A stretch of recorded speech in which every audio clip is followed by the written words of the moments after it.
What's good? It's Woog. Princess Nokia is about to drop her new album, I Love You, But This Is Goodbye, next Tuesday, March 14th, which is a little bit unusual for a album release. Usually albums drop on Fridays, but she's going to be releasing hers on Tuesday. And I wanted to talk a little bit about the very interesting artist that is Princess Nokia and whether this will be the opportunity with this particular album release for her to basically climb the next rung of the ladder in terms of exposure, notoriety. I mean, I remember when I first heard of Princess Nokia, it was on the way back from shooting a show at either the Echo or the Echoplex in LA. And my boy was telling me, or more so showing me, this new song by this artist, Princess Nokia, called Tomboy. That's that girl is a tomboy, that girl is a tomboy. And it's very reflective of the music of that year. We're talking 2017 with that track. And the album that track is on, 1992 Deluxe, that's kind of Princess Nokia's breakthrough.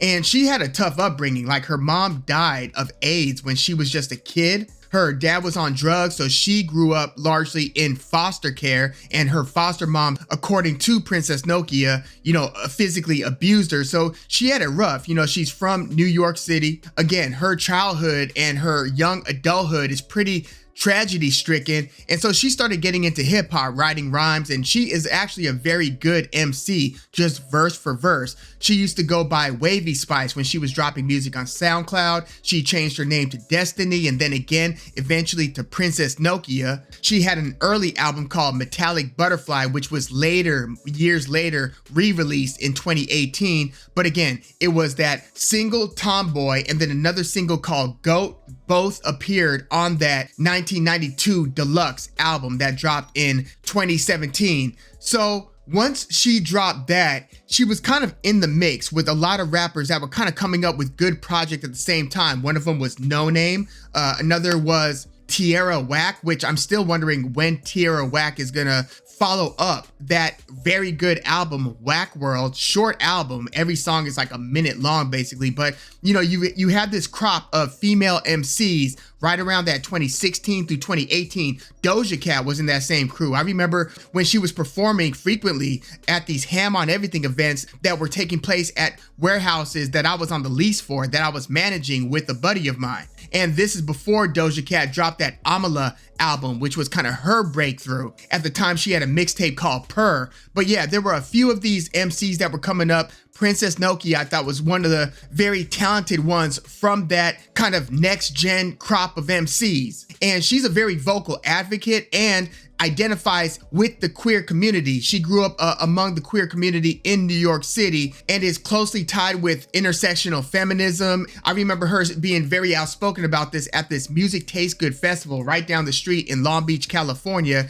that she performed at a few years ago. And this is around the time right after she had dropped that 1992 Deluxe album. She followed that up with an EP that was much more emo rock and goth rock and emo trap, we'll say, than her previous work. Her previous work, 1992 Deluxe, was a lot more hip hop. Yes, she did have almost those kind of Migos cadence sounding singles, like she had one called Katana, and it went Katana, Katana, Katana, Katana. That was reminiscent of Versace, Versace, Versace by Migos, one of the early singles. She had another song called Mine, which she later criticized Ariana Grande for biting from that song Mine with Ariana Grande's song Seven Rings. So it was the Princess Nokia song that went like, it's mine, I bought it. And so Ariana Grande did something similar on Seven Rings, and then she was called out on social media by Princess Nokia. But yeah, Princess Nokia followed that album, 1992 Deluxe, up with the EP called A Girl Cried Red.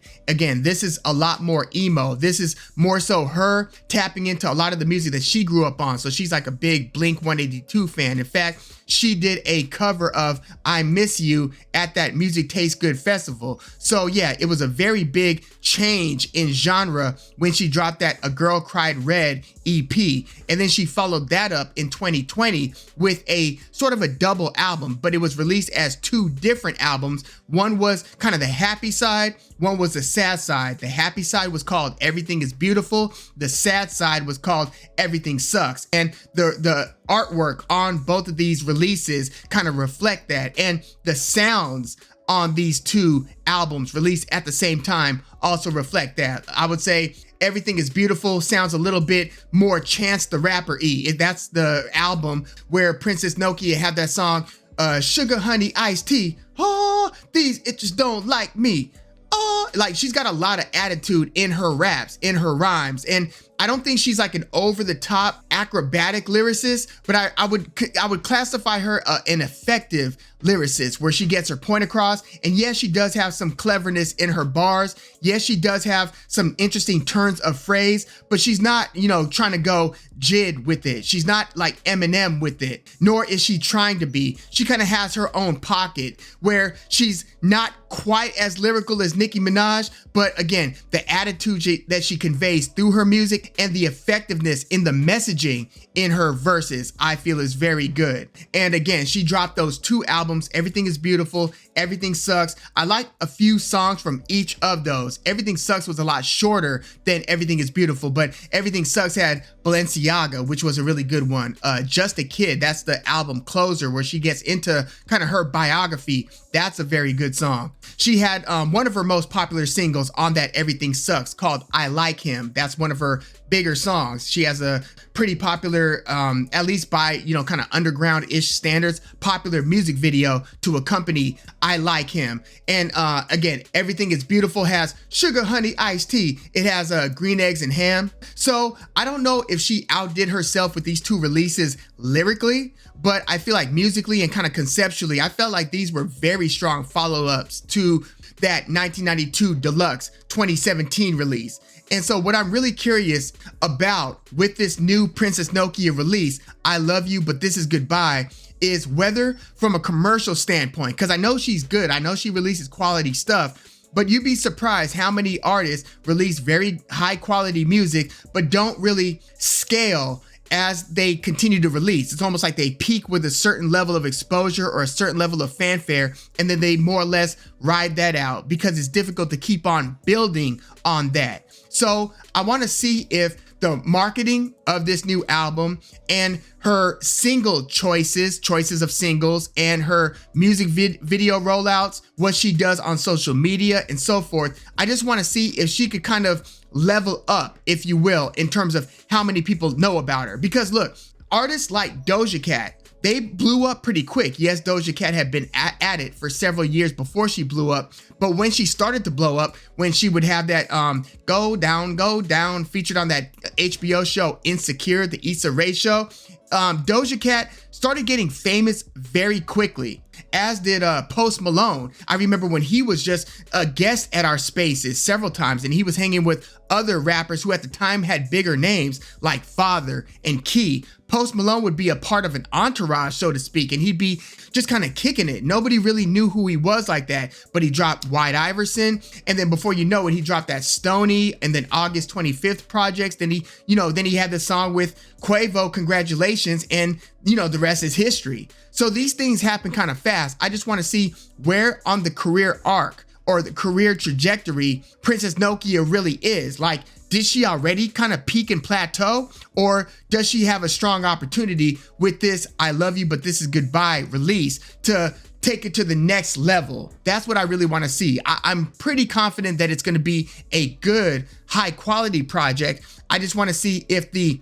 commercial takeaways will also reflect that. But yeah, let me know what you think of Princess Nokia, whether you are familiar with her music, and let me know what your favorite album has been from her, whether it's Everything Is Beautiful, Everything Sucks, or 1992 Deluxe, or even the thing prior, Metallic Butterfly, or hell, even if you like that EP, the emo EP, A Girl Cried Red. And also, what are your 3 favorite Princess Nokia songs, and what are your expectations with this I Love You, But This Is Goodbye album dropping next Tuesday? Please let me know your thoughts in the comments, like the video, subscribe to the channel if you love hip hop and music like I do. I'm Woog, thanks for tuning in.